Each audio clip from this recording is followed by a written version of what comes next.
Hello दोस्तो, आजच्या नवीन कथेमध्ये आपल्या सर्वांचं स्वागत आहे. आजच्या नवीन कथेचं नाव आहे त्या घड्याळाचं रहस्य. त्या दिवशी सकाळचं ऊन खिडकीतून आत येत होतं.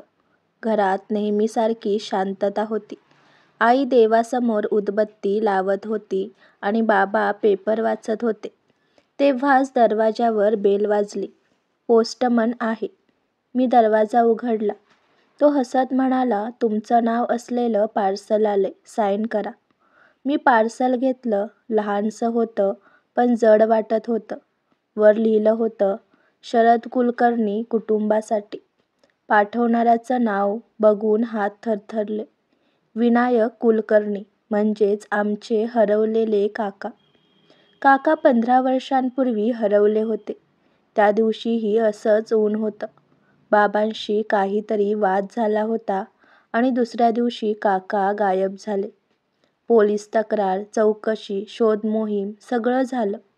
शेवटी नदीकिनारी त्यांचे कपडे आणि एक ओळखपत्र सापडलं. सगळ्यांनी गृहीत धरलं ते मृत झाले.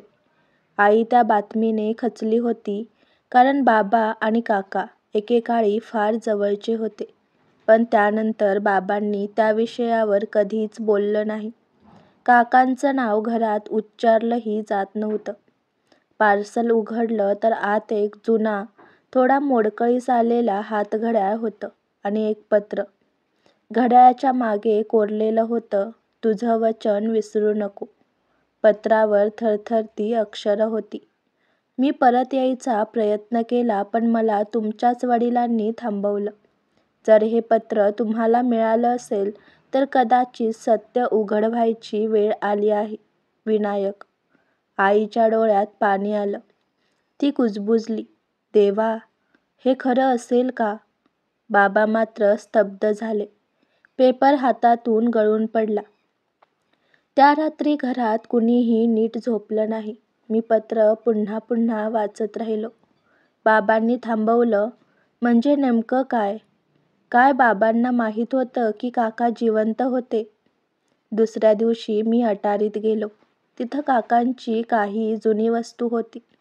एक फोटो 2 भावांचा, हसतमुख, आणि मागे लिहिलं होतं, भाऊ, आपण वेगळे झालो तरी घड्याळाचं वचन लक्षात ठेव. तेच वचन घड्याळाच्या मागे कोरलेलं होतं. मी आईकडे विचारलं, आई, त्या घड्याळाचं आणि वचनाचं काय रहस्य आहे? ती काही क्षण शांत राहिली. तुमचे बाबा आणि विनायक लहानपणी एकाच मुलीवर प्रेम करत होते. ती कुजबुजली. ती म्हणजे मी. मी थबकलो. पण मी तुझ्या बाबांशी लग्न केलं. कारण विनायक स्वतःहून दूर गेला. लग्नानंतरही तो अधूनमधून भेटायला येत असे. पण नंतर अचानक नाहीसा झाला. आई रडू लागली. त्या दिवशी त्यांच्यात काहीतरी भांडण झालं होतं. पण काय झालं हे तुझ्या बाबांनी कधी सांगितलं नाही. संध्याकाळी मी बाबांशी बोलायचं ठरवलं. बाबा, हे बघा, हे पत्र. काकांनी लिहिलं आहे. बाबांच्या चेहऱ्यावरचा रंग उडाला. ते अजूनही पाठवतात? त्यांनी कुजबुजत विचारलं. म्हणजे तुम्हाला माहीत होतं? मी आश्चर्याने विचारलं. बाबा हळूहळू खुर्चीत बसले. हो, मला माहीत होतं की तो जिवंत आहे. पण तुम्ही सगळ्यांना खोटं सांगितलंत. बाबांचे डोळे पाणावले. त्या रात्री त्यांनी स्वतःचा जीव घ्यायचा प्रयत्न केला होता. मी त्यांना थांबवलं. तो म्हणाला, आईबाबांना माझ्याबद्दल सांगू नको. मला मेलेला समज. मी त्याचं वचन पाळलं. मी अवाक झालो. मग हे पत्र? कदाचित त्याला वाटलं मी त्याला थांबवलं म्हणजे शत्रुत्वाने. पण खरं म्हणजे मी त्याचं आयुष्य वाचवलं होतं. तो जगत होता पण माझ्याशी संपर्क ठेवला नाही. मी पत्रावरील तारखा तपासल्या. ती 2 महिने जुनी होती. पत्ता गोव्याचा. मी तिथे जाऊन पाहण्याचं ठरवलं. गोव्यातील त्या छोट्या गावात विचारपूस केली. शेवटी एका वृद्धाने सांगितलं, हो, विनायक कुलकर्णी इथे राहत होते. ते नुकतेच गेले, 2 महिन्यांपूर्वी. मी स्तब्ध झालो. त्याने एक लाकडी पेटी दिली. ते म्हणाले, कुणी घरचं आलं तर हे द्या. पेटीत जुनी वही होती. पहिल्या पानावर लिहिलं होतं, मी शरदचा राग केला, पण त्याने माझं आयुष्य वाचवलं. आता मला कळलं, भाऊ प्रेमात हरला नाही, तो त्यागात जिंकला.